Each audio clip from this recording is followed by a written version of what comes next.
Hello, everyone.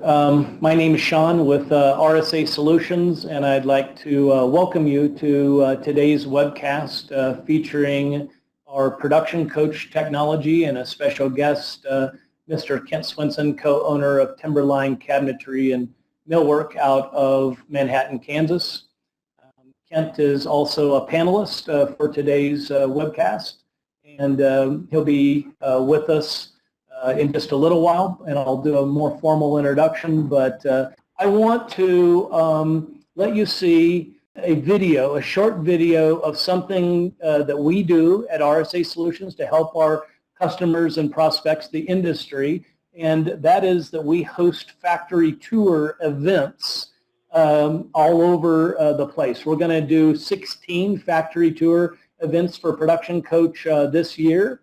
And the very next one happens to be at Timberline, where Kent Swenson, who's going to be with us today, is our host for that. So he's going to give you a little bit of a taste and understanding of what's happened to transform Timberline's business, knowing that there still might be opportunity for some of you to consider registering and attending the factory tour event at Timberline.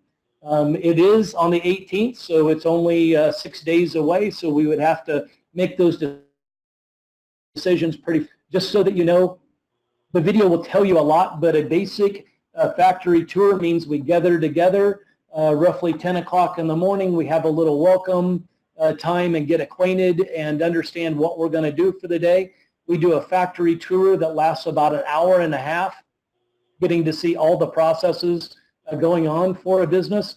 Then we have a nice lunch and opportunity to fellowship and do question and answer. So I'm going to press play on a video, and hopefully you'll at least be able to catch some of it, even though there may be a little bit of lag. But you can always go to our website at rsasolutions.us and to be able to access any of this information. So I'm going to do that, and I'll be back with you.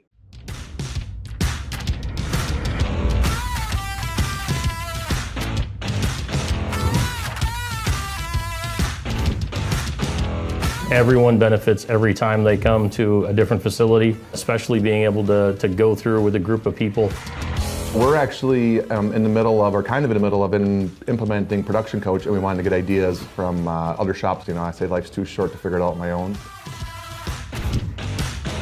We agreed to host the factory tour because we think it's critically important to share information. So Production Coach tracks individual products through the shop. This is providing us the avenue to make sure that we're getting 100% of products built and delivered. But the most important part of any of these tours is the networking that goes on. And we all get to talk about, hey, I attack this problem this way, you attack it that way.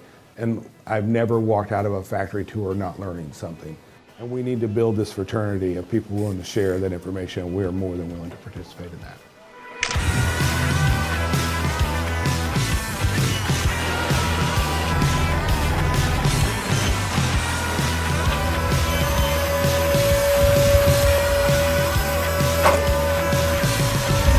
The openness of the shop, of the owner and of how they want to share their information, I thought was enlightening to me. Just to see what other people are doing, see how they're handling it, see that they have the same problems that we do, relate to them and know that you're not out there on your own dealing with the same issues. The ability to see everything all together in an actual working environment really helps answer a lot of the questions quickly and easily as to, you know, where is the benefit for them with software, and then also just for the management of the entire business. Back with you. Hopefully you were able to get at least a little bit of information from that video. And so I want to now introduce Mr. Kent Swenson. He's a co-owner of Timberline Cabinetry and Millwork. Timberline is definitely in the category of a job shop. They do pretty much everything from commercial casework, architectural millwork, some amount of residential cabinetry, closets and storage, and a whole lot more. So they pretty much bid on everything that kind of comes at them. And so, Kent, are you able to hear us today? Yes, can you hear me? I can. Thank you very much. Appreciate that. Hey, I'm glad that we're able to do this. The people on the webcast have come to hear a little bit, not only about the product or the the features, advantages, and benefits of Production Coach, but I suspect that they would appreciate getting to hear from you related to kind of a before and after story. So if you wouldn't mind, tell us about your business before you implemented Production Coach and then after. What kind of effects that's had on Timberline? We're a relatively small shop. We had, at the time that we implemented Production Coach, I think we had 10 shop employees and probably 8 office personnel. Now I think we have 12 shop employees and 10 office personnel. So we've grown just a little bit, and that's been a year and a half since we implemented Production Coach. Prior to the implementation, we struggled horrifically with shipping work orders or projects complete. I'm not saying that the project or the work order wouldn't have been manufactured complete, but we had a hell of a time getting everything on the truck at the right time to the job site. And we ended up trips to make deliveries on an absolute multiple times every day basis. It just was killing us. Production Coach has solved that for us. And the other thing that was huge for us was the ability to sort the parts coming from manufacturing for a work order. If we had, say, 50 cabinets and each cabinet had 10 parts, we had 500 parts to dig through, trying to find all of the parts necessary to build cabinet number 1. And that just took us forever. And Production Coach has revolutionized that. So those two functions were the huge groundbreaking changes for us, as well as all kinds of other functionality that Production Coach provides for us, which is timekeeping, both for payroll purposes and for projects where we know exactly how much time we have in each department, at each task, at each operation, knowing when something starts at a specific processing center, well, like when you start nesting and when you're done nesting, and when you start edge banding and when you're done edge banding. It helps with labeling products so that we're clear about what's completed in terms of staged in production and ready to ship. It's just a whole host of other things. Then there's a bunch of features of Production Coach that we have not used, which would be scheduling, planning, things like that it offers that we've never even touched, just because we got the things that we needed that were important to us taken care of, and we've never gone any farther with it. Awesome. Thank you, Kent. That's a great thing. By the way, I just want to say once again to everyone who's listening in, who's a participant here today, that you have the opportunity. You have a business owner who chose Production Coach, and he's here and available to answer questions, for you to make comments. And so please don't be shy about asking questions and those kind of things. Just so that you know, we'll have another about 10 minutes of time here with Kent, and then we'll move into a time of demonstrating a portion of what Production Coach does. Kent said it really well. It's a very modular system. You can do as little with it or as much of it as you want, and then we'll wrap up with a final Q&A before we end the webcast. Kent, I do have one more question for you before I go to questions from the webcast participants. I've been in a lot of shops over a lot of years, and almost never do I hear someone say that they ship accurately, meaning 100% accurate shipments all the time. How are shipments at Timberline after Production Coach? If I had to, I would have to go look at the results, but my gut tells me, based on the complaints that I hear from my production people, from my delivery drivers, and from the installers on the job site, that we're probably 98% complete shipments as far as what's supposed to get delivered. Awesome. Wonderful, wonderful. Okay, so I'm going to take a little period of time to read for some of the questions that come about. The ones that are directed at Kent, better for him to answer, I'll let him do those. But the ones that probably I should answer, I will do that as well. And so it says, what cabinet software works with Production Coach? Is it a standalone program, or does it have to be linked to a specific manufacturing software? Okay, great question. So when we developed Production Coach, we recognized that for many business owners, they had already made decisions about design, engineering, or CAD/CAM software. And so we developed Production Coach to be able to automatically import from all of the mainstream softwares. In this case, let me limit that down and just say from Cabinet Vision, from Microvellum, from Wood CAD/CAM, from Cutright, we all have links for those. But we even have customers that don't have data at that level. And so in some cases, we're reading from databases and spreadsheets. And so while we'll need to deal individually with a make sure that we get the right links and the right information, it was designed to be agnostic to whatever design software is working. That's also one of the reasons why we can implement the software so quickly, that we're not creating all the engineering data. We're literally harnessing it and using it for manufacturing execution. Okay. This, again, is not really a Kent question, but it's relative to industries. Is Production Coach better for commercial, residential, or fixtures? Doesn't matter. Yeah, frankly, at Kent Swenson's place, he's used it for manufacturing execution of closets and storage, of commercial projects, of residential projects. Kent, I don't know if you've done any fixtures, but there's nothing that would keep Production Coach from working in that environment as well. Do you have any comments about that? Fixtures as well as standing and running trim works just as fine. Yeah, awesome. Okay, let me see what else that we have. The question was about some other softwares. I believe one of these was, okay, this will be a good one. Okay, so I have a question here about connecting to a product like Mosaic. What we've done for some of the other softwares that I didn't mention would be including Mosaic, is that most have the ability to at least output some kind of a spreadsheet file or database that we can read into the system. And so we'll be glad to do that. When you ask a question, it actually tracks it back to you.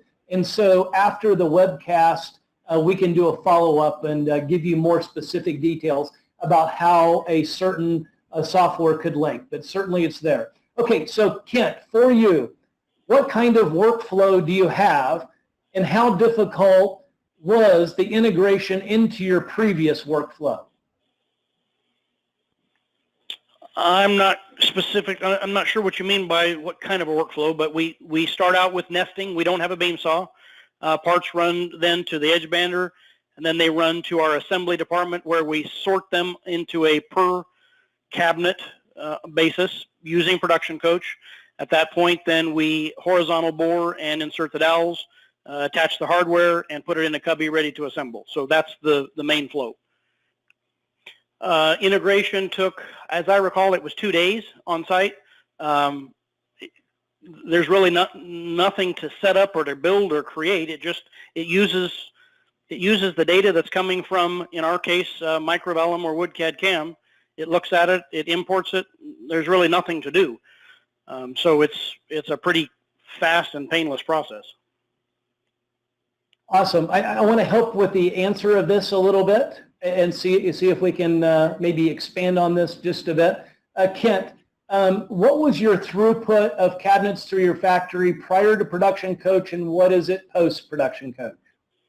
So before Production Coach, through the assembly department, which was our bottleneck, we could only produce about 30, 35 cases a day, assuming they're typical base or upper cabinets. As soon as you get into tall Keecher's wardrobes or cubbies or lockers, all bets are off. But so 35 before and after the fact, if we have the volume to feed it, we can produce about 100 boxes a day.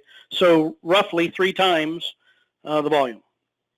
Gotcha. So would it be fair to say that prior to production coach, the throughput of the factory, because something is always the constraint or bottleneck, was 35 to 40 cabinets. In post-production coach, without adding a body, without adding a machine, or without adding square footage, the throughput basically tripled. In that one department, provided that the rest of the plant can keep up with that one department, then that is an accurate statement. Very, very good. So as far as their workflow, they had the same equipment in place that they have today. The difference in what's happening, so the CNC guy is still running like the CNC guy. The only thing that's different about him today is we now have the ability to not only track the work orders, but in Kent's operation, if there was a damaged part or damaged parts as part of a work order, he has an alert that comes directly to his system automatically. So what it is that has to happen in order to get those damaged or missing parts remade and back through the factory. Kent, is that an accurate statement at the first operation? Yes. So prior to production coach, the guy that was doing the sorting and the pre-assembly process, putting the slides on and doing the horizontal boring, if he'd get halfway through a cabinet only to discover that a part was missing, then he'd have to spend 15 minutes looking for it before he finally ended up going to the CNC router operator and saying, hey, I need this part made. By then, we've lost 20 minutes of time, and then he goes back, and now he's got to move all those parts out of the way. So now we find out that it's missing because we do that before he ever gets to him. So then it automatically, instantly pops up over at the CNC router screen with a barcode that we can scan, which automatically loads the program into the machine, and the operator produces it, and it goes to the edge bander and shows up in assembly. And there is no interruption in the workflow of what's going on in the assembly staging process. Awesome. That's wonderful. You know, Kent still has to do the same things, right? So we have to machine parts. We still have to edge band them. We still got to horizontal bore them. We still got to hardware prep them. We still have to assemble them. We still got to stage things, and we still got to ship.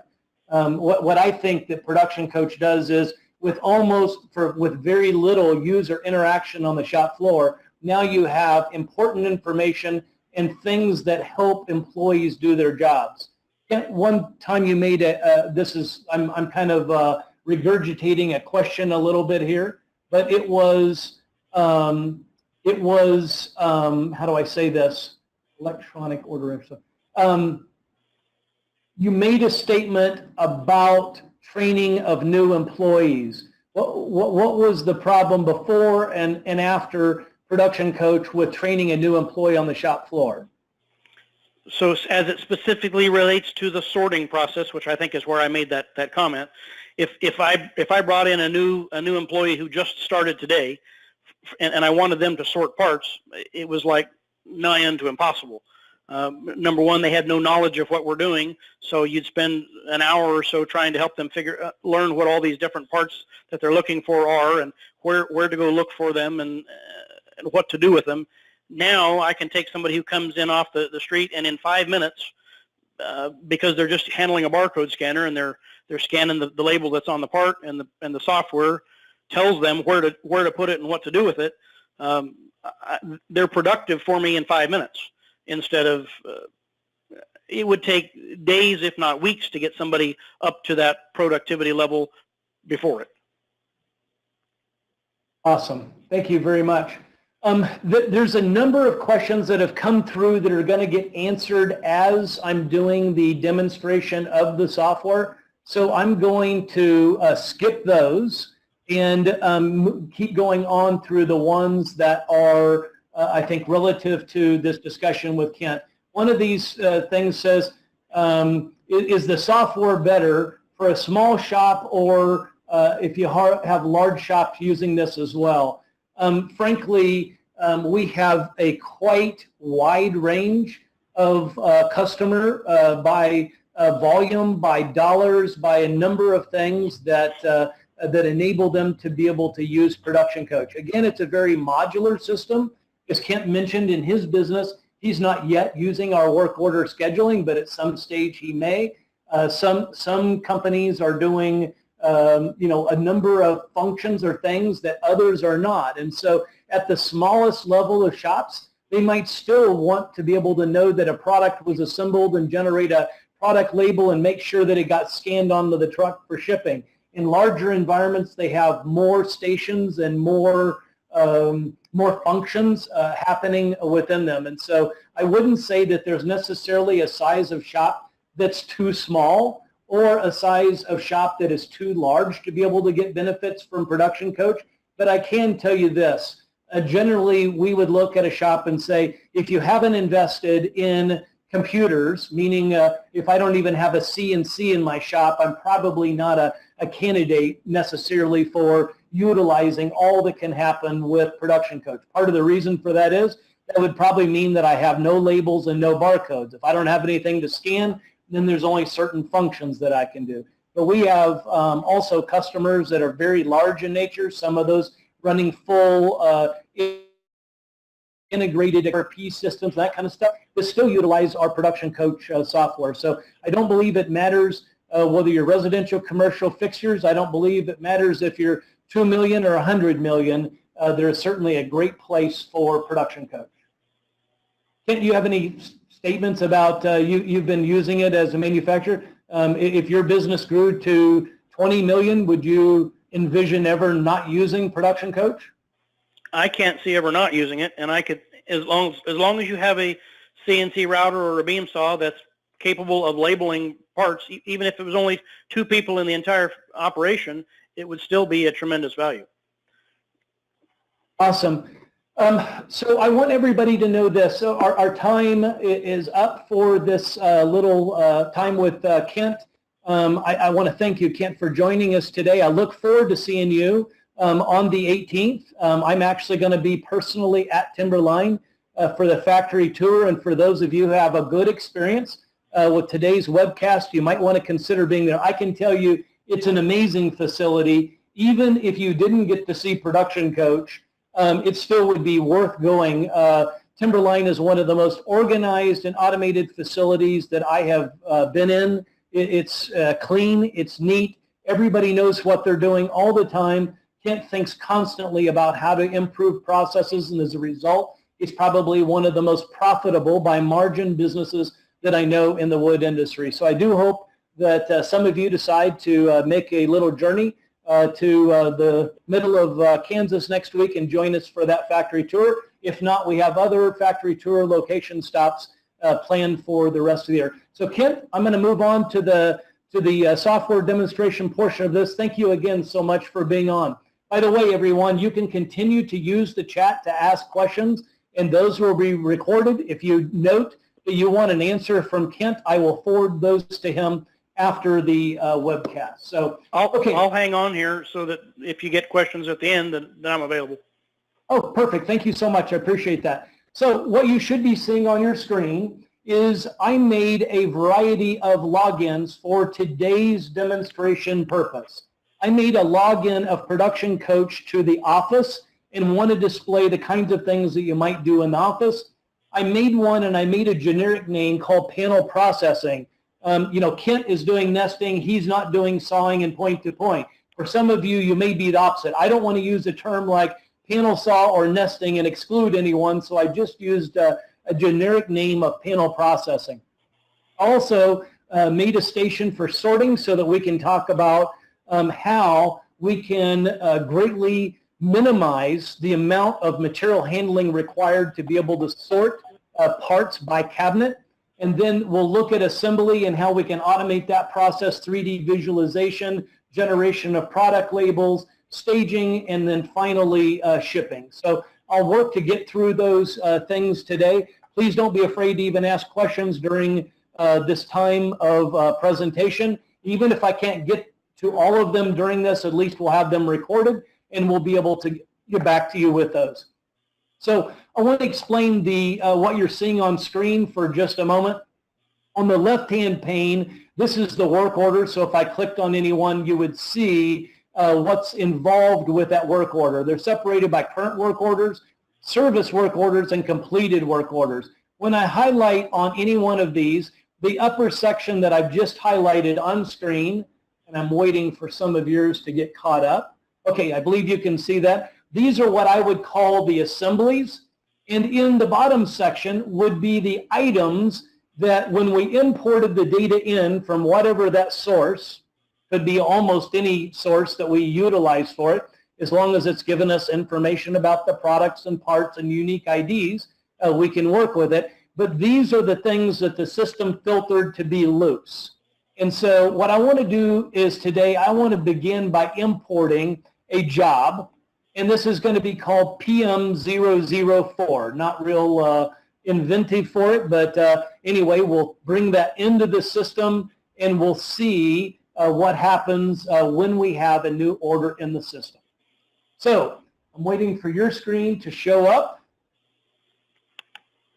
Not all of you have got the same bandwidth issues and those kind of things, but I'm running a secondary computer so that I can view what I think that you guys might be seeing when I'm doing this so I don't get too far ahead. If I click on PM004, now you'll see all the items that are involved in it. So again, in the upper section are all of the assemblies, and in the bottom section are what I'm going to call the loose items. So I configured my system so that when I imported in, I wanted to separate out what were adjustable shelves because I don't want those part of the assembly.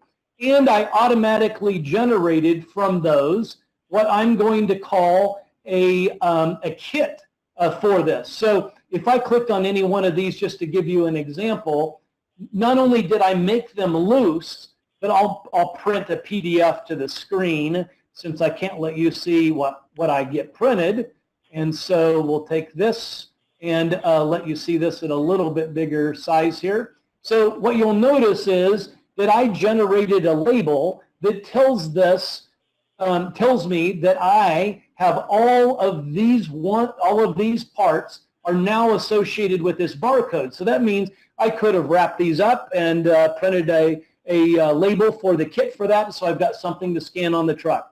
It can also use logic. So if I said, hey, I only want 5 shells per pack, it would have made whatever number of kits were necessary to get to that point. So that's just a little bit about the interface. On the right-hand side of the screen is where we'll look at document management, access to the calendar, different reporting functions, and scan statuses. I'll kind of cover those as we move along.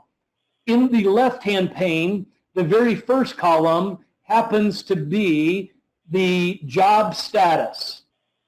I can see that on PM004, we haven't done squat, meaning that we've done nothing through panel processing, sorting, assembly, staging, shipping. We're 0% complete. We have no damaged parts or alerts for this. That screen will become more relevant as we move along in our time. I'm also going to click on the detail screen. I configured mine for someone who wanted to buy out, for example, 5-piece doors. And so I'm displaying the materials and the hardware and all the stuff that you need directly on screen for this order. As you would imagine, Production Coach allows us to move closer to a paperless manufacturing environment. We might assume that whatever data that we brought in doesn't have all the information that we might need to do various things. So for example, I'm going to drop in an address that we're going to assume didn't come from the data. And so I added an address in it. Maybe you want to put different client information. I'll just put Kent in this particular case. I'm going to select a delivery date, and I'm going to say today, even though that's going to seem a little bit silly. Hopefully it will make sense in a few minutes why I'm doing this, because I want to show you how our scheduling and planning can allow you to monitor and track if we're doing everything on time or if we've got problems.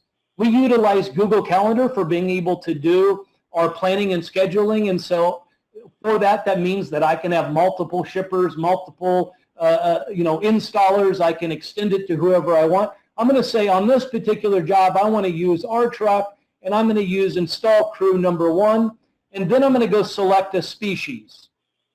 A species is a term that we've chosen to use because I can't think of a better one. If anybody can, please use chat for this. But think of it as a back scheduling methodology, and that not all jobs are equal one to another. They might be different by a lot of different reasons. One by batch size, it might be by processes. So for example, a melamine job might go through the shop differently than a high-end veneer finish job.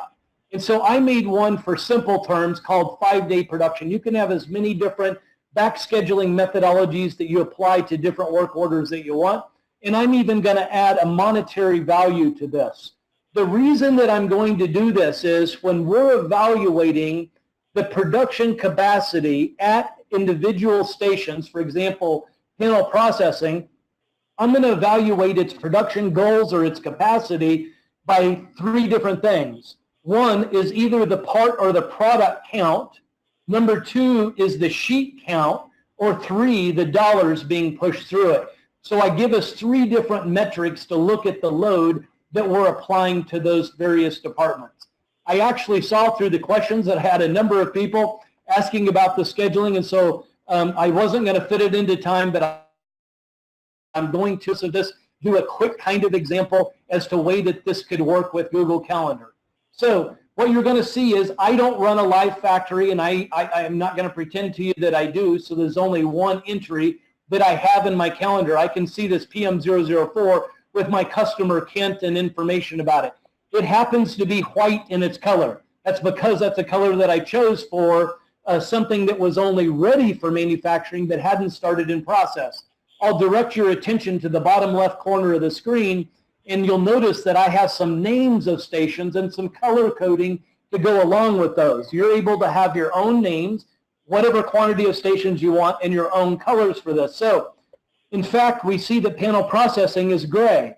If this order PM004 for my customer Kent had completed at panel processing, that entry in the Google Calendar would actually be gray. If it had been through sorting, it would be yellow. So it's really easy for you to be able to just see from a calendar view not only what's scheduled to happen on a delivery, what the delivery date for things are, but to see what their status is. Well, I can tell you I've got a real problem because PM004 is supposed to ship today, and it hasn't even been through panel processing.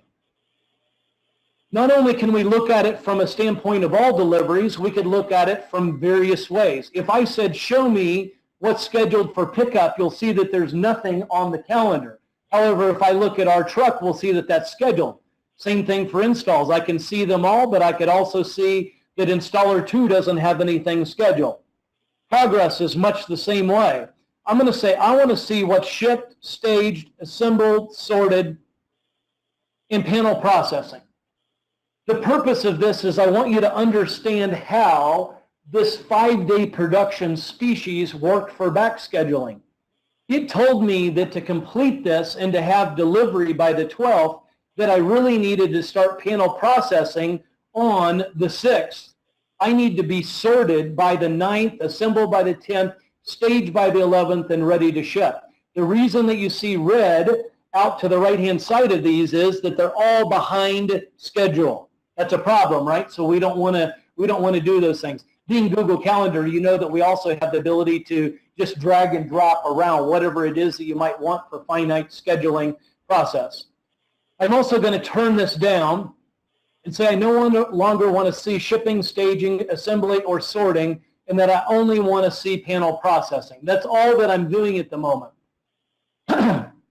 I can click on any date, and I want to direct your attention to the bottom of the screen where you'll see it counting sheets, products, parts, or dollars for that particular station, and is giving me an evaluation based on my production goals. So I told this particular station that it has a certain goal of numbers of sheets that I want it to achieve. If it's below that or above that, it's going to alert me. I'm going to tell it the same thing for the number of parts or products to produce. If it's above or below, it's going to alert me.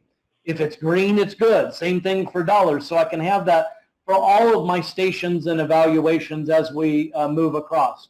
I just want to give you one more example. If I go to deliveries, knowing this is Google Calendar, of course, it's available on any smart device to anybody you want to share it out to.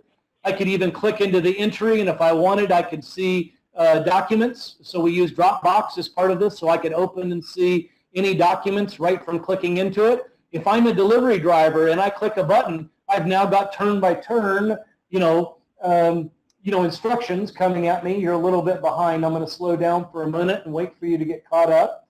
So I believe it's going to the web now, or close to.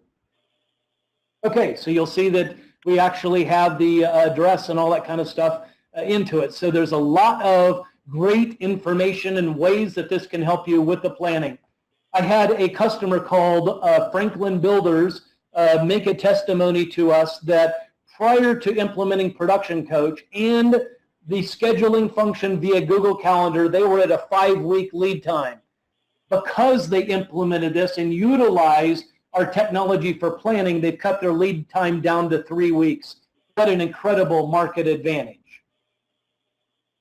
Let's go back to Production Coach and say, what kind of other things might I want to do from the office station that we're in? Well, we might want to look at this from a business intelligence dashboard, so we can help you monitor your factory on the fly to be able to see, are you balancing your workflow properly?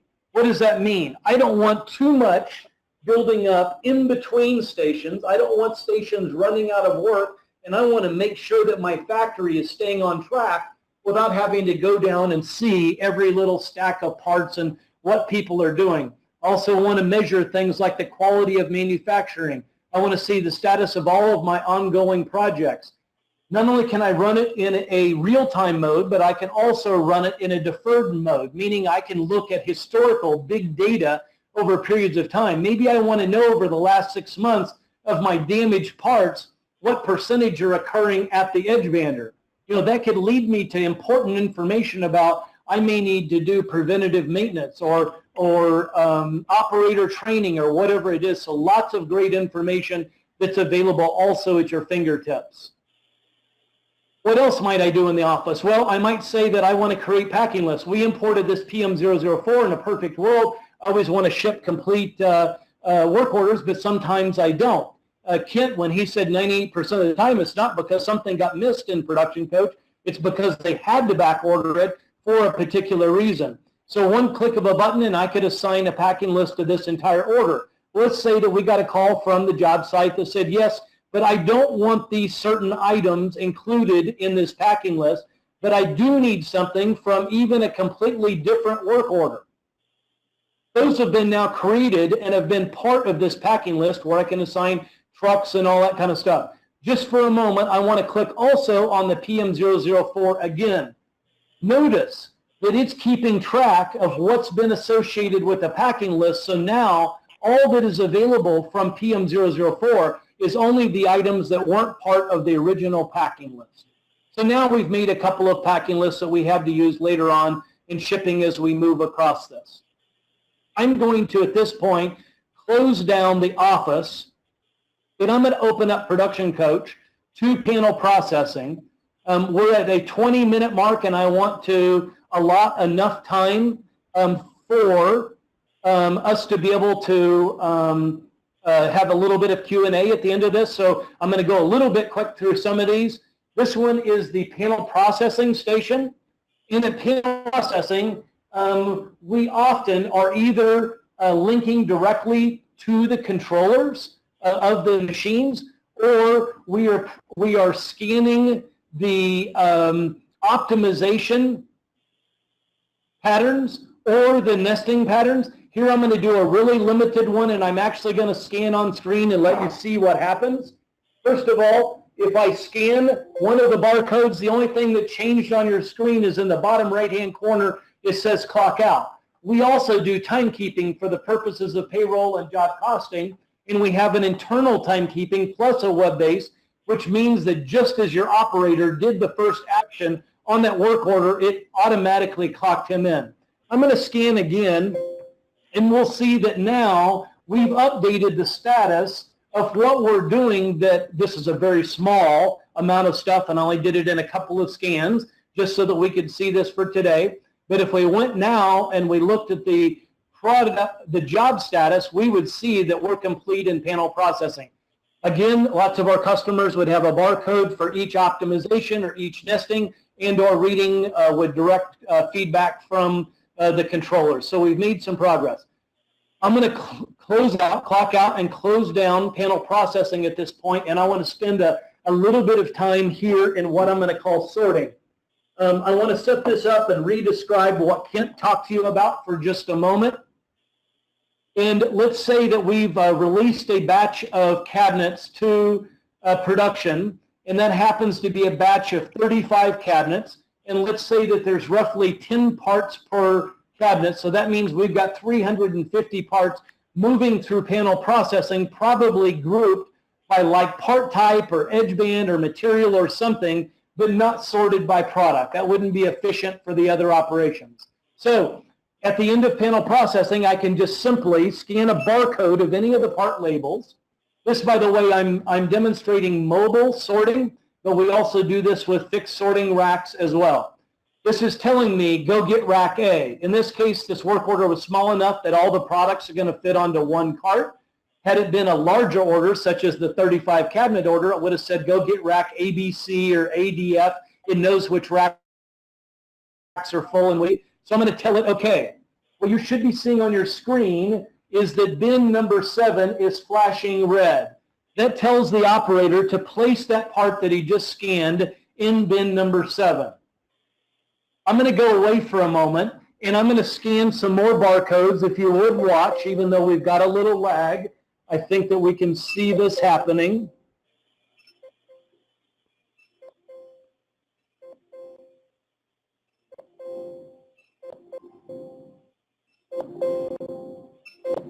Okay, so we don't want to scan all day long, but what you should be seeing on your screen now is that we have a number of bins that are blue, which means that they've they've been assigned for sorting, and that they may have some parts already sorted within them.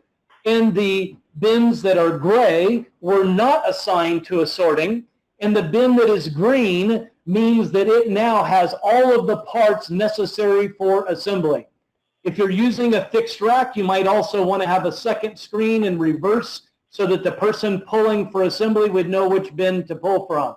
So that's super simple. As Kent said, somebody that doesn't know anything about your product, your construction methods, your jobs, anything else, can scan a barcode of a part label and put it where the system tells them. So assembly never starts on something that isn't finished. Let's assume that I was done sorting all the parts that came from panel processing, and I had one or more bin that was still blue, meaning that it didn't have all of its parts in it. I literally could just click into that bin and now see all of the parts that have not yet been sorted into that bin. Maybe a label fell off. I can tell that it's a side panel. I'm smart enough to figure out it's a left. I click into the information box. I see that it's 23 by 34 and a half. I measure it or whatever, and I say, yep, that's got to be it. So I can click a button and manually sort it. Maybe I've got an issue or a problem with something. I can literally click a part and report it as damaged and give it a reason why. Let's blame the edge banding guy. We'll see how that alert happens a little bit further as we move on, but let's just know and understand that now we have a bin that is also orange because it has a damaged part reported for it, so we know that that's an issue, right? So this is about organization and making it easy. Remember, bin 7 is green, and I'm going to close down sorting for a moment, and I'm going to open up as the assembly station. And again, you can have as many stations called whatever you want and do pretty much whatever function that you want at any of these stations. So in assembly, I'll wait till I can see you there. Your screen is caught up. Okay, we are caught up. So now all that assembly has to do is pull the parts from bin 7 and scan any one of the part labels. I just scanned on my system. It's now going to change the screen. Waiting. Okay, I believe that you can see what I'm seeing now. So what we've done is that we created a 3D visualization of the product. By the way, we only do that with the WoodCAD CAM, the Cabinet Vision, and the Microvellum data. But anyway, it's really amazing to have that. If you don't have those and you still want to use this, you just wouldn't have the 3D visualization. which, by the way, if I need to see underneath the cabinet, behind it, if I need to be able to look inside of it, I can hide things, do whatever it is that I need to be able to do to get to the information I need for assembly. By the way, I can also click into the details. For example, of this right side, I can now see the WMF drawing with all the machining and such for that part. So really good. Oh, you're still not seeing that? Okay, now I believe that you are.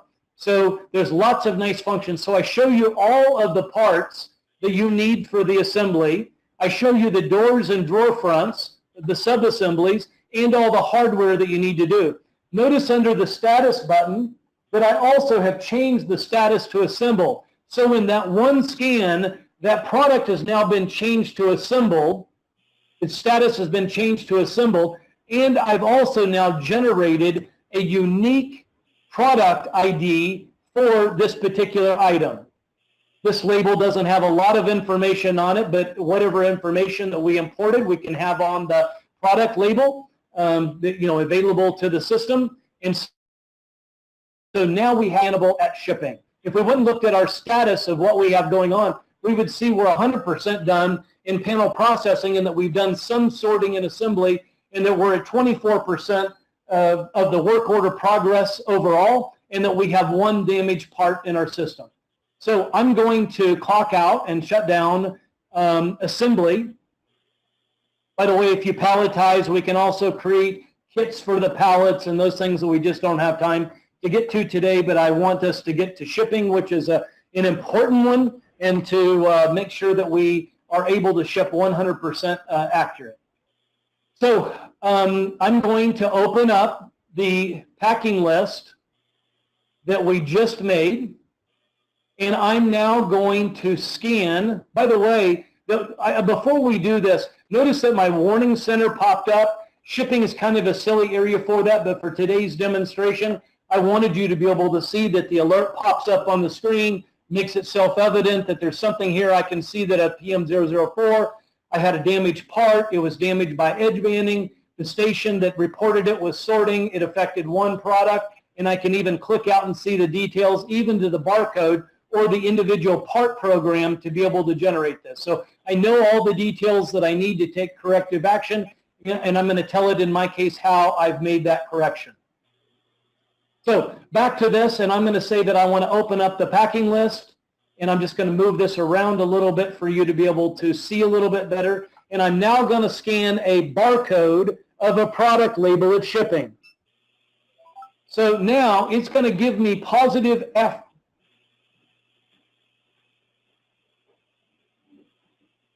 Sorry, it took me to a mute mode. I'm not sure whether you could hear me in doing that. In doing this, it takes over the sound, if you could possibly hear that, so that it shows me that what I scanned was part of this packing list. I'm going to do a few more, also change the status of the product to shipped.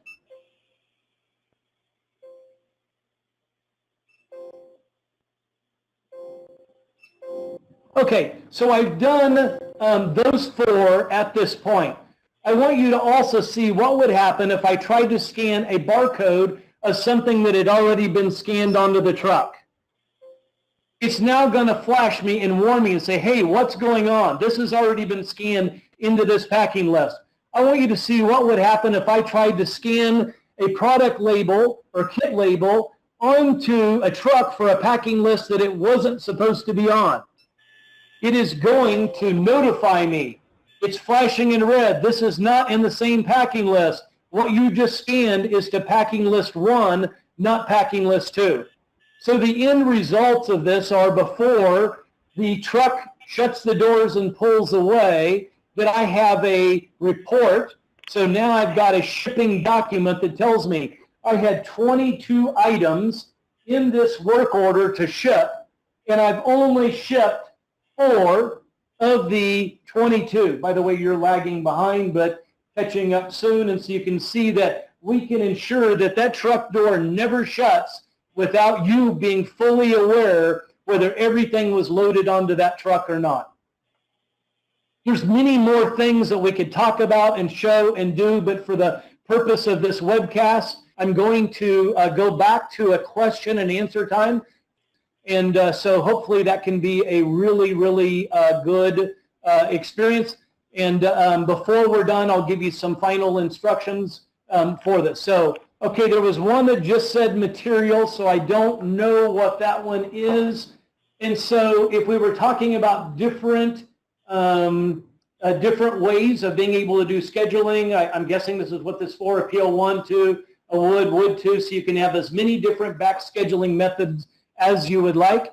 It says, is this web-based program or does it need to be on a server? The program itself is locally installed. The data is LAN. However, we also back up the data to web server, and for things like timekeeping, they can be web-based as well. And so then the web-based will trickle back to the LAN data. Does Production Coach know anything about inputs? Can it tell me I need 20 sheets of melamine at the panel processing station in order to run my job? Yeah, we read the data from the software. So if you've got a cut-right, woodcut cam, microvellum, cabinet vision kind of deal, we know exactly what that is, and we tell you exactly what needs to be staged, so that works out good. What if we don't do assembly in our shop, but ship everything flat? Yeah, coffins. Often our customers, even those that are assembling some things, still have kits or things that are going to get either palletized or put in what I call coffins and stuff to be able to do. So you're able to just scan into that. Let's think of it as a pallet. So I'm scanning the things onto the pallet. And so now that they're accounted for, and then I've got a label for the pallet itself. Oh, very good. Replacement word for species could be material. Material could be a good term for that, but not in all cases is it relative to the kind of materials of the job. I could have the same material. For example, I've got a veneer job, but one's finished and not finished, and that could go through different processes and take different amounts of time. I might also have some jobs that are a batch of 20 cabinets and another is a batch of 50 or whatever we do. So it's really hard to come up with one term that works for all of them, but thank you, Dan, for the idea of that. It says, what can you do for the finished department relative to labels and barcodes on finished parts? Wow, what a great question, and obviously one that comes up very frequently. Kent, are you still with us today? Yes. Very good. Do you want to describe what you do, and then I'll mention some other things that our customers do relative to that. So did you understand the question about how do I manage, finishing of doors, drawers, and those kind of things, and utilize Production Coach? I don't know that I have an answer for you. We're not labeling anything in finish. Exactly. You can't label in finish, but you are sorting doors and drawer fronts. Correct. So how do we sort them? So I have a report that prints out a little skinny label that's 3/4 of an inch tall and 4 inches wide for every single door or drawer front, and it's sorted them by size when they print out. So when I pick up a drawer front off the rack, all the drawer fronts show up in one section of the labels, and then all the doors show up in another. So I automatically know, am I looking at the doors or the drawer fronts, and then I measure it, and it tells me what size it is, so I can find it because it's sorted by size. I peel the label off that goes with it. I stick it on the door. Then when I scan it, now it knows that it's sorted, and the next step is that we scan it again at the hardware station, and it tells me what kind of hinges to put on it and which key number for the lock, and it just gets that label gets used over and over and over again as it goes down the process. But the label itself is not produced by Production Coach. It's just printed out of microvellum in this case, but then Production Coach uses it for tracking purposes.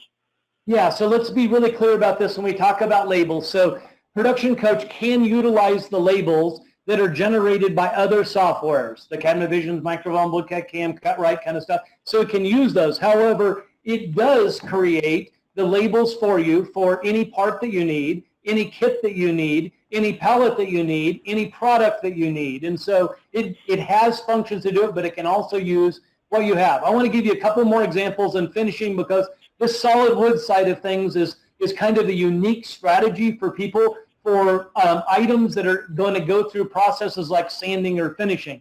I have some customers that are actually pro labels for the parts going through finishing. So they've got them, and they scan them to know that they're going into it, and then they peel the labels off at finish, and they bring them through finishing in the same order and put the labels back on. Whether that's good or not, I don't know. I happen to be here today in Salt Lake City area, and I'm visiting with a customer that has a thing called a Pro Table.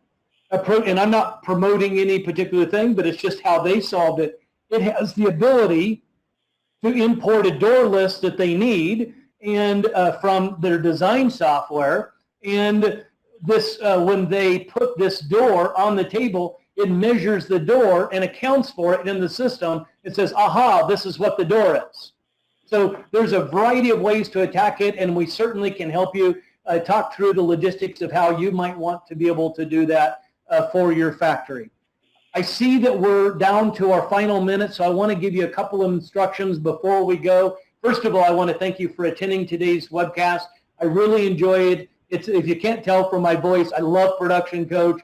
It's amazing. I think it's revolutionizing our industry. I think it works incredibly well for shops of all sorts. It can be implemented very efficiently, meaning in a very compact time.